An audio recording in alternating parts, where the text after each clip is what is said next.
In the modern society that pursues health and sports, cycling, as a green and environmentally friendly way of travel and an efficient form of aerobic exercise, is favored by more and more people. However, many girls who want to join cycling doubt that is whether cycling will make their legs fatter. In this video, let's find the answer.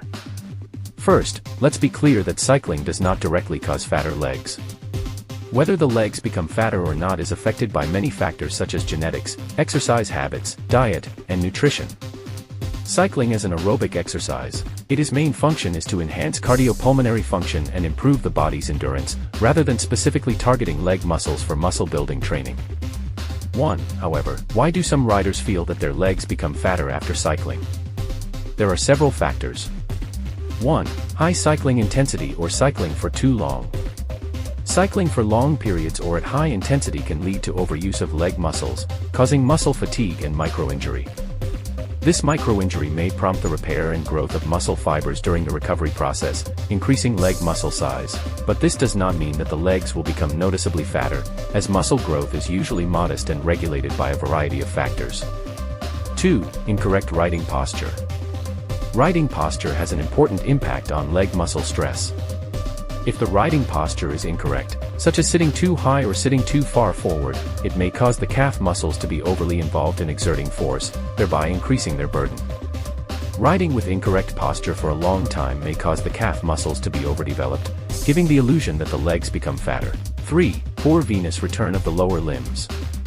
Cycling for a long time may cause the venous blood return of the lower limbs to be blocked, especially when the riding posture is incorrect and the riding time is too long. It can cause varicose veins in the lower extremities, making the legs appear more swollen and bulkier. 4. Individual differences. Everyone's body reactions and physiological characteristics are different. Some people may be naturally muscular and easier to gain muscle mass even while doing aerobic exercise such as cycling. In addition, depending on personal genetics and physical differences, some people may burn fat in the upper body first when doing aerobic exercise, while fat in the lower body is difficult to reduce, which may also cause the legs to look fatter. 2. How can cycling help us slim down our legs? 1. Adjust your riding position.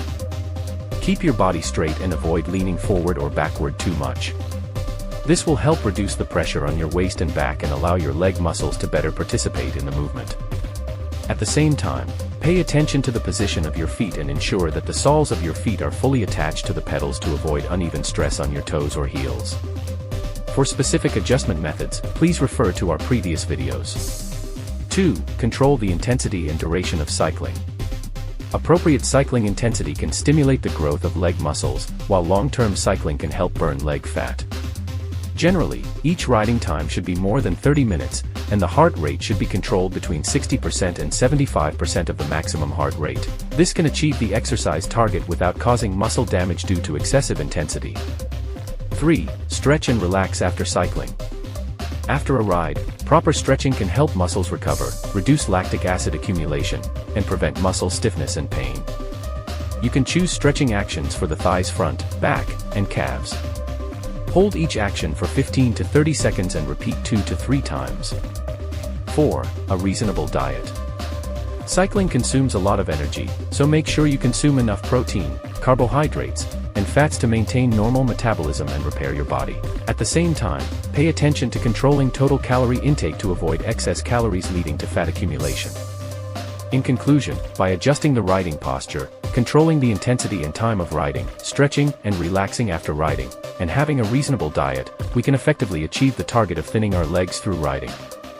However, it should be noted that everyone's physical condition and exercise needs are different, so in actual operation, you should develop a suitable cycling plan based on your status. Thanks for watching. Don't hesitate to leave a message if you have anything to share. We are looking forward to your idea and story.